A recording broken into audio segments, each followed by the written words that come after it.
Le Forum social, de toute façon, c'est l'incarnation de l'attention que porte la fête de l'humanité aux questions sociales qui sont au cœur de ces combats et de ces enjeux. Là, l'enjeu, il est évidemment celui d'une construction avec des organisations, avec les organisations de la CGT, mais l'ambition est de traiter des sujets les plus chauds de la période.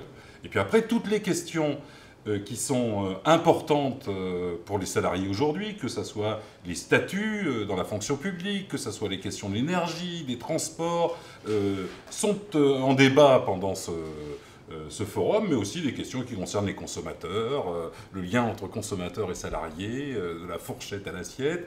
Il peut y avoir des questions qui touchent évidemment aux congés payés. Nous sommes l'année des 80 ans des congés payés du Front populaire, donc c'est un moment très important.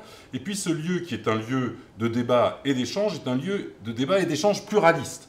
En effet, avec les syndicalistes de la CGT, il y a des syndicalistes d'autres organisations, je l'ai déjà dit, mais il y a également des patrons, des responsables politiques de différents bords, et c'est cette confrontation qui fait du Forum social un lieu assez exceptionnel. Et puis, toute une série d'organisations ont également leur stand, il y a des entreprises en lutte, des comités d'entreprise qui sont également présents pour présenter leurs activités, ainsi qu'un certain nombre d'entreprises. C'est un lieu qui incarne tout ce qui est la vie sociale du pays, et je pense que c'est un des lieux majeurs de la fête de l'humanité. Et cette année, parce que toute une série de questions d'actualité ont remis la question sociale au centre du débat public, au centre des préoccupations citoyennes, le Forum social va être un des lieux les plus courus. J'ai bien compris, on a modifié, on l'appelle plus, on m'a parlé de l'avenue Georges Sili. C'est l'avenue Georges Sili. Donc ça a été modifié. Voilà, ça a été modifié. Oui. Non, pour le coup, en fait, ce qui est... Le Forum social, ça a toujours été un moment important de la rentrée sociale de la CGT, mais là on peut dire cette année qu'à plusieurs titres, c'est une rentrée particulière, donc un Forum social particulier. Bon, Patrick a évoqué, d'abord c'est les 80 ans effectivement du Front populaire, des congés payés, de tous ces droits acquis pour les salariés. Et aujourd'hui, 80 ans plus tard, eh bien, on voit bien que la situation économique, sociale et politique du pays, mais plus largement aussi en Europe et dans le monde, est particulièrement dégradée pour les salariés, pour les populations en général, sur fond de terrorisme, de guerre et d'état d'urgence. Donc ça sera un rendez-vous particulier parce qu'on est aussi à 7 mois des élections présidentielles et que de fait tous les débats voilà, vont être importants.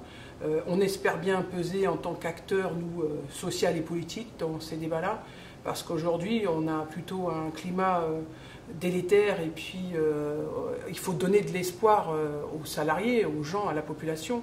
Et le Forum social, c'est un lieu de débat, d'échange, de débat y compris contradictoire.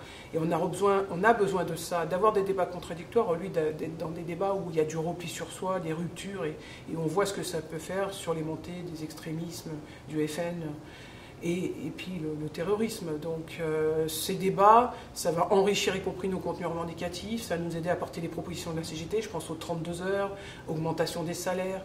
Donc voilà tout un moment fort de rendez-vous où on va remettre un peu de l'humain et redonner de l'espoir, parce qu'aujourd'hui on a une société qui en manque énormément. Tout le monde a quand même pu suivre le mouvement unitaire inédit du printemps contre la loi travail et pour l'obtention d'un code du travail du XXIe siècle. Bon, la loi aujourd'hui elle a été votée, pour nous c'est pas terminé, il va y avoir des décrets qui vont tomber, il faut continuer la lutte. Donc on va avoir un débat effectivement extrêmement particulier, riche et inédit, puisque les 7 organisations syndicales qui avaient appelé au mouvement, je rappelle, la CGT, FO, la FSU, Solidaire, l'UNEF, l'UNEL et la FIDEL, leurs premiers représentants vont être présents, y compris Jean-Claude Maïs, c'est la première fois qu'il vient, pour qu'on puisse débattre effectivement sur toutes les questions sociales de la rentrée et proposer aux salariés d'agir, et notamment avec un premier rendez-vous qui se veut fort et gagnant le 15 septembre.